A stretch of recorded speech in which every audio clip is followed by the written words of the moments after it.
Krásný den z Texasu na Vysočině přeju. Tady Lucka Dobrovodská z kapely Lucien Hangover.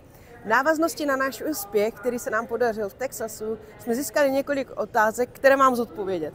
Co děláte v USA? Tak zrovna teďka jsme na letišti v Dallasu a chystáme se na odlet zpátky do Evropy. Co jsme to dostali za cenu? Tak je to tady ta kulatá placka, která váží asi jako celý batoh, který mám s sebou. A je to soutěž Texas Sounds International CMA, čili Country Music Awards. Jsou to ceny, které jsou vyhlašovány v rámci country hudby a interpretů po celém světě. My jsme sem vlastně letěli, abychom se zúčastnili této soutěže a podařilo se nám získat cenu nejvyšší, která je nazvaná Entertainer of the Year. Co vás ještě čeká? No, teď nás čeká docela dlouhý let zpátky do Německa a autama pojedeme potom do Česka. Jinak samozřejmě po návratu budeme ještě točit muziku, dělat klipy, skládat muziku, hodně koncertovat a určitě se uvidíme někdy v zimě.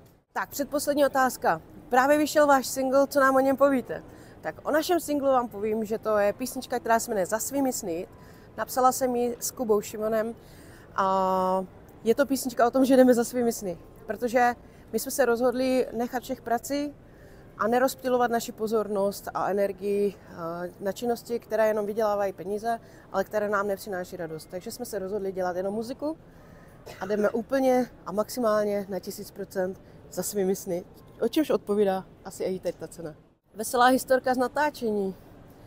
No, teď jsme byli zrovna natáčet ve 2 studiích písničky a veselý bylo to zjištění, jak to tady krásně, zejména v Nashvillu, kde jsme natáčeli, funguje. Takže úplně to není veselá historka, ale je to neuvěřitelná zkušenost a moc rádi se s vámi potom později o ní nějakým způsobem podělíme.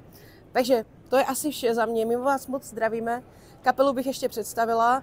Je to Lucka Dobrovodská, je to Kuba Šimon na kytaru, Martin Kružik na bicí, Staňa Polášek na basu, no a Michal Zapletal zpěv. Takže mějte se moc krásně a děkujem za pozornost. Ahoj!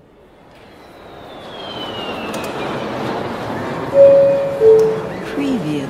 Your attention, please. Please do not smoke in the terminal building.